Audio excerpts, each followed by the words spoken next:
dosisnya sedikit begitu ya, misalkan salmonella begitu, masuk sedikit, tapi dia tahan sehingga tetap ada yang lolos ke intestinal. Itu juga bisa menyebabkan penyakit. Jadi asam lambung ini penting. Yang penting adalah tadi kan asam lambung asam ya, bagi orang-orang yang mengkonsumsi apa? Kalau gastritis itu ada biasanya terus minum apa? Antacid. Kalau minum antacid yang terjadi di cairan lambung apa deh? Jadi apa? Alkali kan? Ya nggak? Coba deh. Kan dia asam tuh. Promah itu isinya apa deh? Magnesium terus ya. Kok saya sebenarnya antacid sama aja ya? Ya, promah antacid gitu lah ya. Dia kan untuk menetralkan asam lambung kan? Berarti jadi bisa bayangkan orang-orang dengan kebiasaan minum obat-obat antacid atau penetral asam lambung, dia sangat berisiko mengalami gastroenteritis atau infeksi pada saluran cerna. Karena apa? Lolosnya banyak. Harusnya asam lambungnya dia untuk mematikan, ternyata banyak yang lolos ke saluran cerna, gitu ya. Jadi hati-hati. Dan dari penelitian disebutkan bahwa orang-orang yang mengalami gastritis itu paling sering disebabkan oleh Helicobacter pylori. Ini sama kayak tadi deh, kayak yang saya pernah cerita, salmonella ya, salmonella tipi, yang kalau seseorang sudah terkena demam tifoid, maka dia akan terus membawa si salmonella tipi. Udah kan ya, saya sudah pernah cerita ya.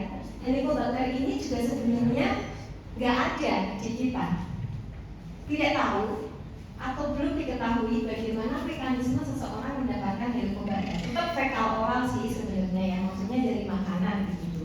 Cuma transmisinya itu belum diketahui, gitu ya. Dan ketika seseorang sudah terinfeksi Helicobacter pylori, dia tidak akan tinggal di lambung, begitu ya.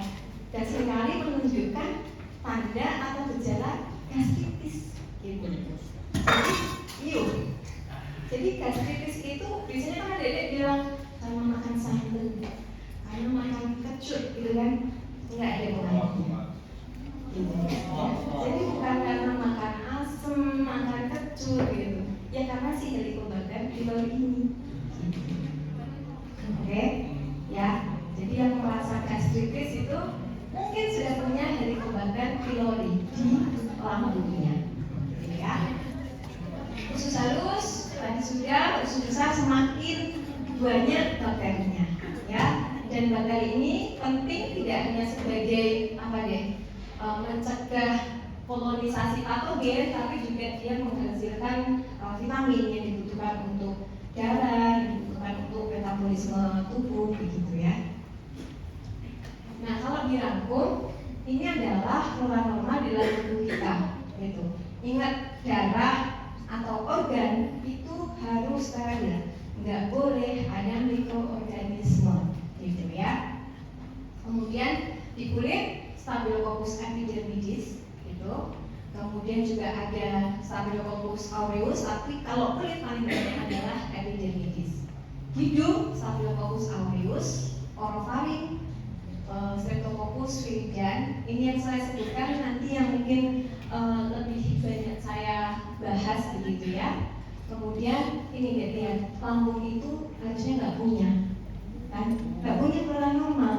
Makanya Helicobacter pylori itu kayak dapetan begitu, karena sudah makan makanan yang terkontaminasi oleh Helicobacter pylori, kemudian dia tinggal di sana, jadi transient, gitu ya. Kemudian kolon dan di vagina semuanya ada. Jadi flora normal tadi, ingat ya, kalau dia pindah ke lokasi yang nggak semestinya berarti anomali, berarti salah, berarti patologis, gitu ya. Nggak boleh, dia harus di rumahnya. Misalkan nih, Escherichia coli ini banyak di dalam tubuh kita. dan strainnya juga banyak. Tapi dia paling sering loh menyebabkan infeksi saluran kemih karena bisa proses ascending. Ascending itu artinya dari tadi kan rektum ya, kemudian mungkin membersihkan setelah buang air besar itu tidak benar begitu ya, arahnya dari depan ke belakang itu ngaruh, terutama yang perempuan ya. Kalau laki-laki kan jalurnya jauh dari anus ke orificium uretra, ekstra kan jauh ya. Tapi kalau perempuan itu dekat. Jadi kalau arah ceboknya salah, sangat berisiko terbawa si Escherichia coli itu masuk ke dari mulai genitalia kemudian ke saluran kemih begitu ya. Jadi secara ascending, walaupun bisa juga secara hematogin begitu ya. Kemudian flora kulit, nah ini flora kulit tadi yang paling banyak apa? Staphylococcus epidermidis. Ini sangat hati-hati banget adik-adik. Ternyata pasien yang mengalami bakteremia berarti darahnya mengandung bakteri. Kebanyakan itu adalah Staphylococcus epidermidis. Gimana ceritanya bisa terjadi? Banyak, bisa dari pasiennya, bisa dari tenaga medisnya. Ceritanya gimana coba? Biasanya adik-adik belum skill lab fungsi vena atau pemasangan infus belum ya. Nah besok ketika mencoba itu benar-benar hati-hati dengan proses sterilitas. Belum belajar kan teknik aseptik, maka itu betul-betul digunakan. Adik-adik udah cuci tangan aja kemarin waktu dicat masih muncul bakteri kan? Iya, mungkin cara cucinya waktunya kurang atau sabunnya kurang begitu. Nah ini hati-hati, kita tenaga medis bisa memasukkan bakteri yang ada di kita ke pasien. Atau ketika kita nggak aware harusnya dilakukan teknik aseptik dari dalam keluar begitu ya. Besok kalau adik-adik sudah lab itu tidak kita lakukan. Cuma jarum aja sih, memang bahaya. Ya ternyata gitu ya, di kulit kita kayak dorong aja si epidermis itu masuk, apalagi masuknya langsung ke sirkulasi gitu. Dalam kondisi sistem imun turun, kalau kita sehat-sehat aja nggak mungkin dipasangin infus kan deh, iya kan? Kecuali kurang kerjaan atau kecuali sinetron pasangin infus begitu ya. Dalam kondisi sistem kekebalan imun turun, si epidermis yang masuk itu nggak bisa ditangani oleh tubuh, gitu, sehingga dia beredar ke seluruh tubuh, bermultiplikasi di saluran darah atau di sistemik menyebabkan bakteri. Nah ini yang banyak terjadi. Nanti kalau adik-adik sudah di rumah sakit, kemungkinan bakteri itu manifestasi umumnya demam gitu ya, demam dan tanda-tanda yang lain. Hati-hati, jangan-jangan penyebabnya adalah karena masa infusnya nggak aseptik gitu ya. Oke. Kemudian ini tadi ya yang saya sampaikan bahwa di mulut itu tidak hanya bakteri tapi juga candida. Candida itu adalah jamur kelompok yeast begitu ya. Nanti adik akan belajar jamur itu ada beberapa kelompoknya dan dia bisa menyebabkan oral thrush begitu ya, atau candidiasis oral gitu ya. Jadi pada pasien-pasien HIV itu semua peran-peran yang ada di dalam tubuhnya menjadi penyakit infeksi gitu ya. Oke, kita lanjut lagi berikutnya. Nah, adik-adik sudah belajar kan tentang struktur bakteri gitu. Tapi ini nggak banyak saya sampaikan ya, karena ini nanti di 3.1 bahwa bakteri itu punya struktur fibriae, kapsul, flagella dan lain sebagainya begitu.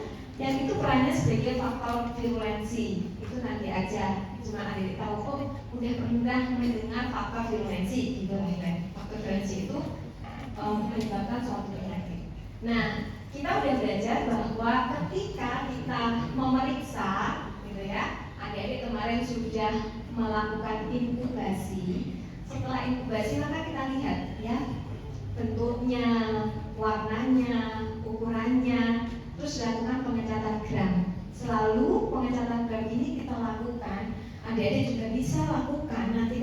praktek karena dia pemeriksaan sederhana kan? Cepat kan? Cepet banget. Dan itu lagi-lagi sama kayak tadi loh deh. Belum ketemu tuh spesiesnya apa, tapi dari spesimen yang adik-adik periksa digram, oh ini gram positif, oh ini gram negatif. Akhirnya apa? Menentukan pilihan antibiotik, begitu simple kan sebenarnya. Nah itu deh. Jadi ini nggak pernah ditinggalkan sampai sekarang. Jadi kalau misalkan adik-adik habis mengerjakan, mungkin 1-2 jam udah ketemu bakterinya, bakteri Coccus gram positif, gram negatif, gitu. Itu sudah sangat penting atau menjadi presumtif. Presumtif itu apa ya?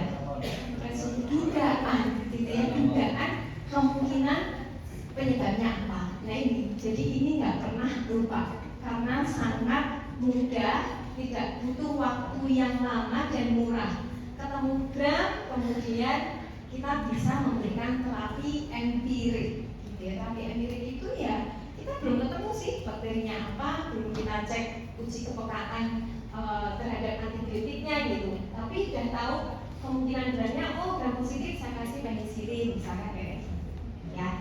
Nah ini yang ini besok faktor virulensi, tapi yang penting adik-adik tahu setelah gram, kemudian ada yang lain di sana bakteri yang mengandung spora yang diperiksa pengecatan endospora dan beberapa pemeriksaan biokimia yang nanti akan sedikit saya sampaikan.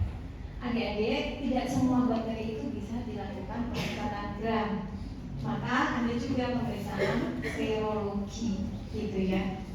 Jadi kayak bakteri yang nggak punya dinding sel, masih ingat?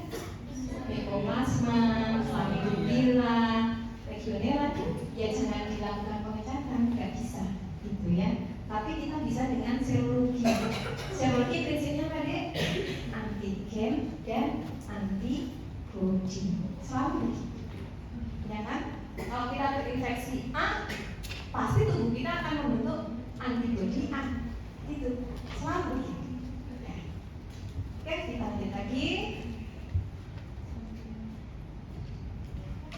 Ya, kenapa adik-adik perlu belajar flora normal? Ya, jadi kan kita nggak bisa tiba-tiba udah dapat, oh ini Staphylococcus aureus, gitu kan? Oh ini Staphylococcus epidermidis. Pasti dimulai dari spesimen kan?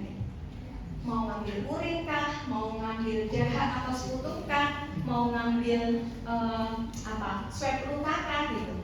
Ketika sudah diambil dan nanti ketemunya adalah flora normal, itu membuat kita berpikir ini sebagai kontaminasi atau memang patogen penyebab infeksi. Loh, masih mikir kan?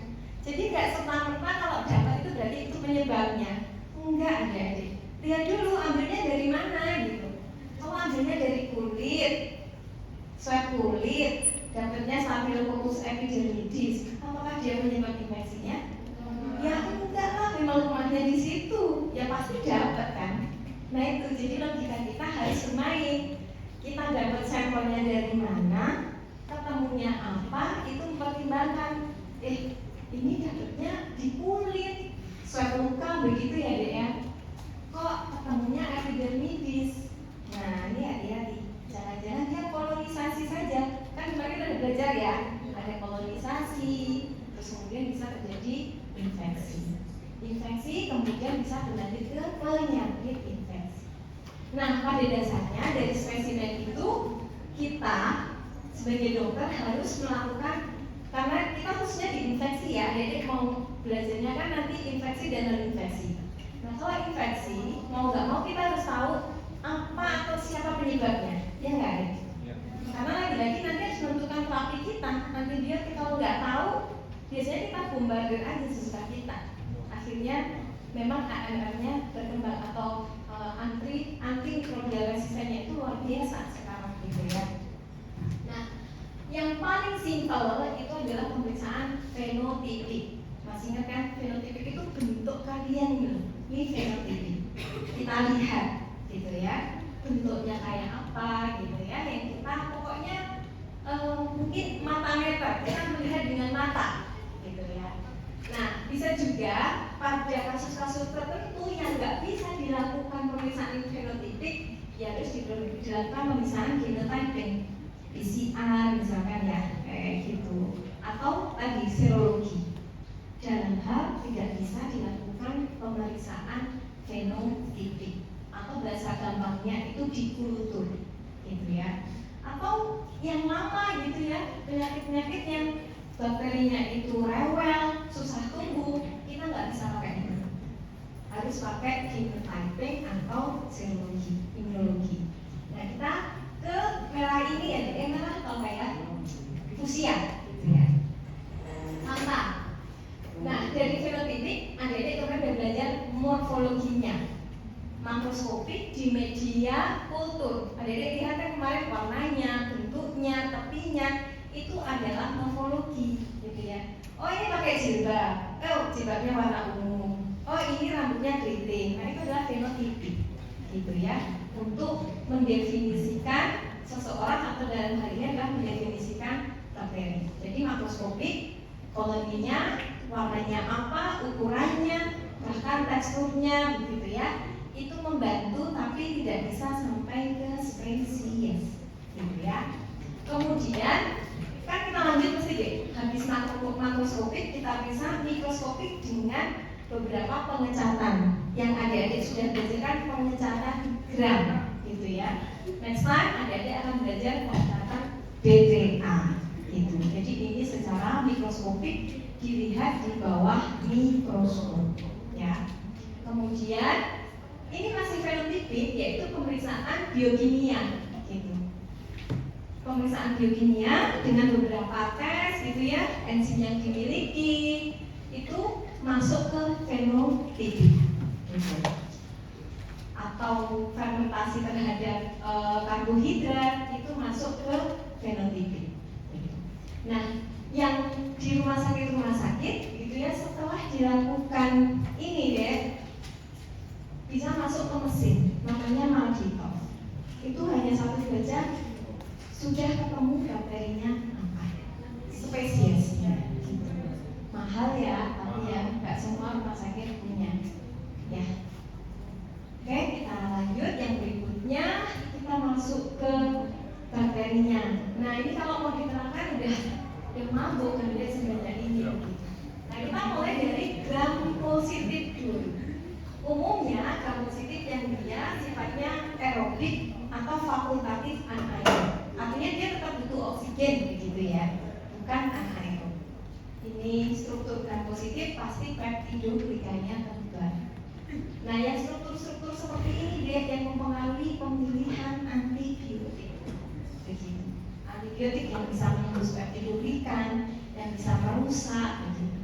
Atau DNA-nya yang membantu mensintesis peptidoglikan yang dirusak.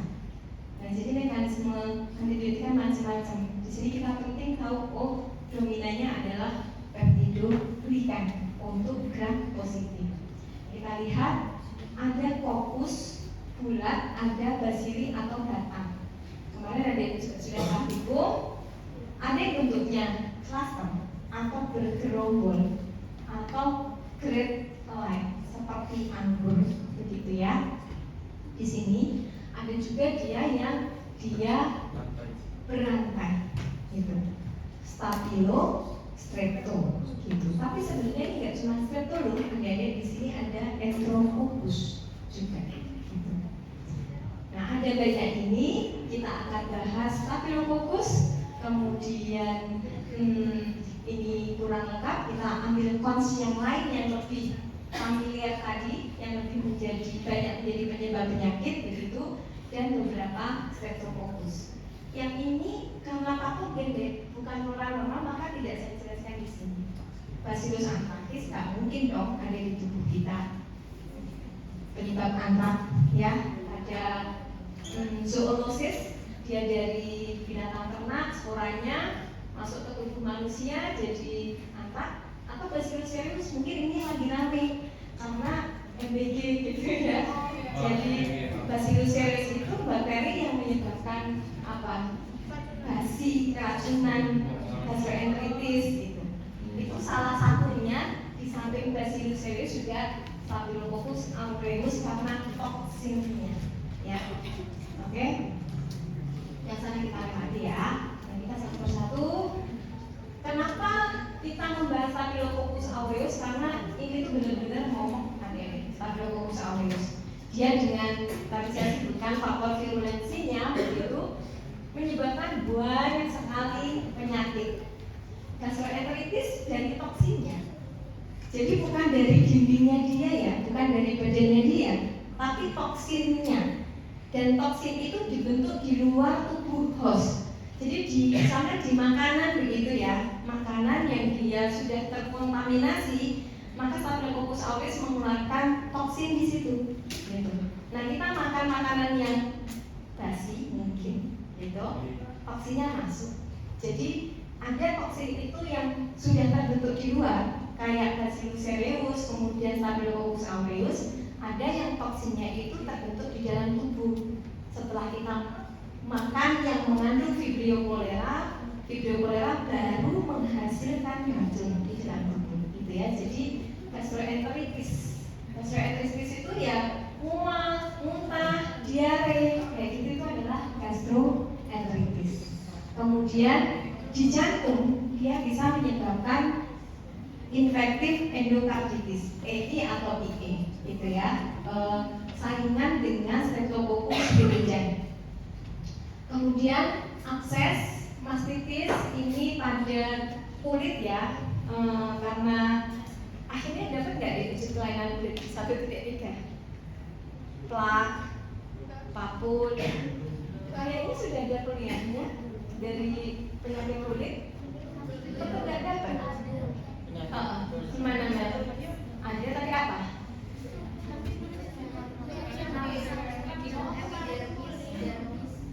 Oh, strukturnya aja. Uji kelainan kulitnya belum. Ya. Jadi makula, pes, plak, itu belum ya, vesikel bulan. Oke. Jadi akses itu kelainan kulit, tapi dia udah lebih dalam ya. Sampai di dermisnya gitu. Jadi dia membuat kerusakan gitu sampai ke dermis. Kalau orang awam menyebutnya pudun gitu. Akses itu pudun gitu ya. Itu. Terus kemudian ini juga PSS ini bukan karena bakterinya tapi juga karena toksinnya gitu ya, PSS T1. Ini adik-adik nggak usah dihafal, saya cuma mau menyampaikan bahwa Staphylococcus aureus itu pasti karena menyebabkan sekian banyak penyakit dari saluran cerna, jantung, kulit gitu ya, impetigo ini juga, kemudian pneumonia, terus sebagian besar sebagian besar infeksi luka operasi atau infeksi daerah operasi. Orang-orang yang habis dioperasi mengalami infeksi, dia sebagai biang keroknya, gitu. Si Staphylococcus aureus, gitu, ya. Kemudian di tulang bahkan secara sistemik, yaitu sepsis, itu adalah Staphylococcus aureus. Ingat ya, ini nggak usah dihafal dulu. Saya sampaikan bahwa Staphylococcus aureus itu luar biasa menyebabkan penyakit infeksi walaupun dia adalah normal di tubuh kita. Kita sedikit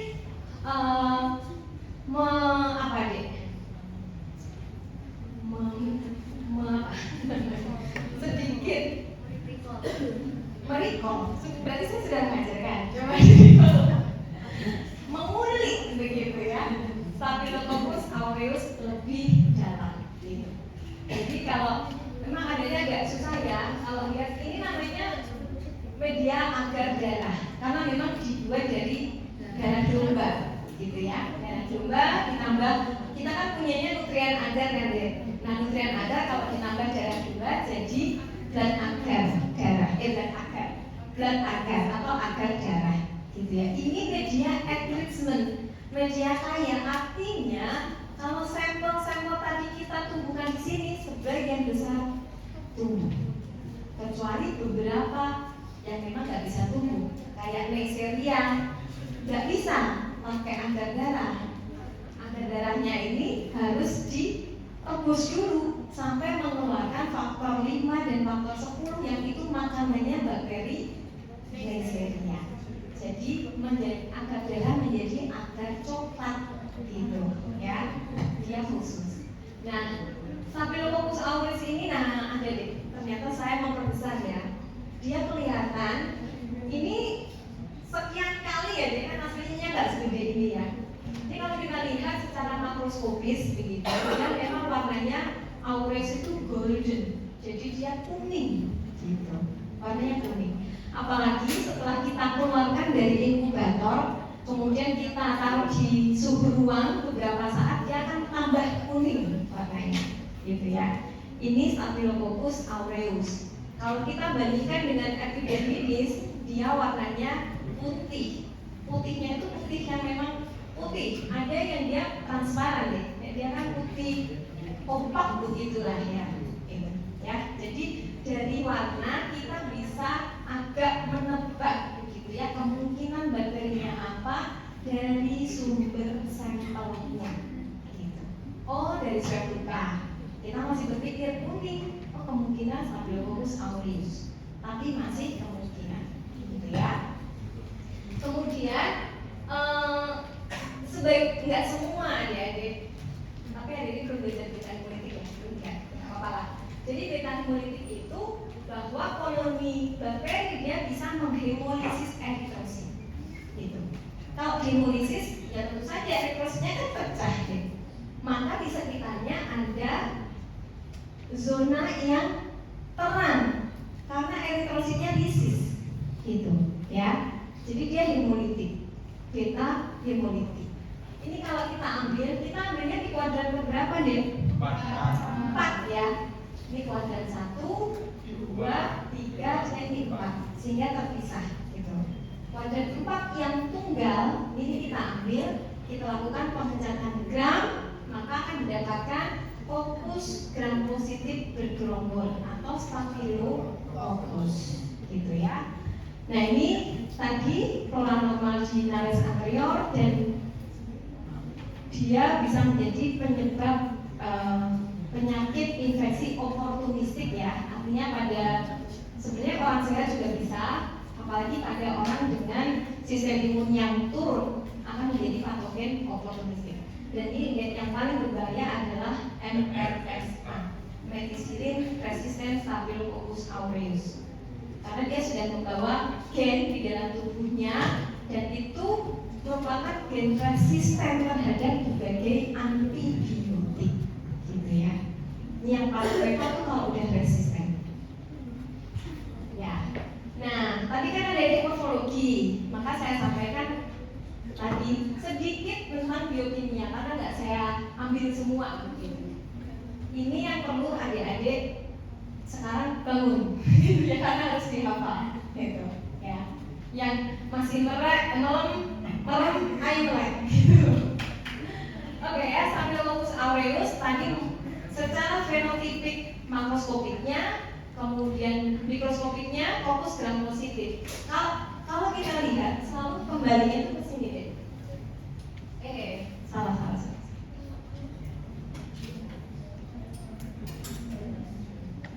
Nah, selalu kembalinya tuh di sini, ya. Oh, kita ketemu Coccus tuh.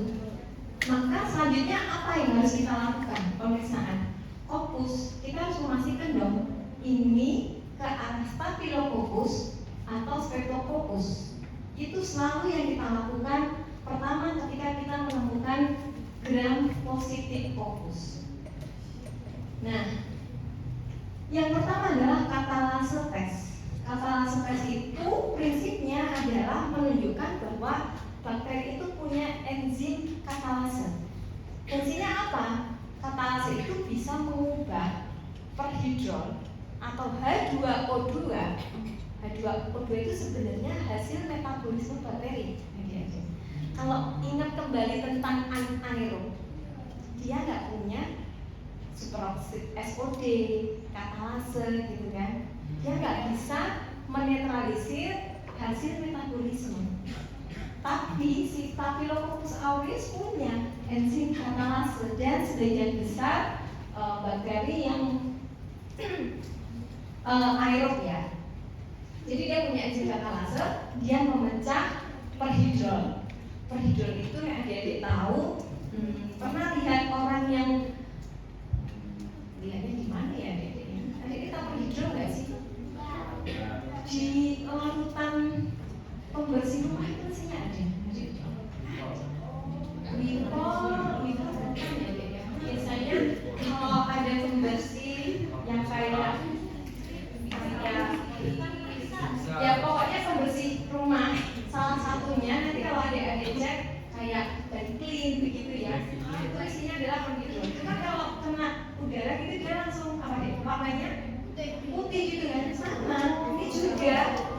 Jadi katalase itu dia akan mengubah perhidrol tadi H2O2 menjadi air dan oksigen. Maka oksigennya akan membentuk bubble-bubble kayak gini. Nah ini gitu ya. Jadi yang di rumah gitu ya, ketika dia terbuka kemudian muncul bubble-bubble, yaitu bentuk dari perubahan menjadi air dan O2 gitu. Jadi kita ambil koloni tadi yang kuadran 4, kita teteskan dulu H2O2 perhidrol di sini, kemudian kita tambah koloni. Kalau dia menunjukkan bubble-bubble, gelembung-gelembung, berarti dia katalase positif atau dia memiliki enzim katalase. Ingat, pertama ketika habis gram kok ketemu gram fokus gram positif, maka harus kita lakukan katalase. Gitu ya. Akhirnya yang bolak-balik itu algoritmanya. Setelah ketemu katalase positif, fokus pasti stafilococcus. Saya ulangi ya, tadi kan fokus gram positif ya. Dari gram itu ketemu fokus gram positif, maka uji pertama kali adalah katalase. Kalau katalasenya positif atau muncul gelembung, maka dia adalah Staphylococcus species. Nggak bisa bilang aureus atau epidermidis, Staphylococcus species, gitu ya. Untuk membedakan dengan Staphylococcus yang lain, baru kita lanjutkan dengan koagulase tes. Maaf ya, harusnya saya bold ya, biar adik gampang mengingatnya. Yang kedua adalah tes koagulase, gitu ya. Nah, tes koagulase inilah yang bisa membedakan antara Staphylococcus aureus dengan Staphylococcus spesies yang lain, gitu. Lagi-lagi adik-adik, kenapa harus sampai ke situ? Karena kita harus bisa menentukan ini aureus atau yang lain. Lagi-lagi ke arah terapinya, gitu ya. Maka kita harus sampai tahu spesiesnya. Nah, koagulase tes ini untuk menunjukkan apakah bakteri itu punya enzim koagulase yang akan mengkonversi fibrinogen menjadi fibrin, clotting, menggumpal, gitu ya. Fibrinogen menjadi fibrin, bentuknya adalah penggumpalan.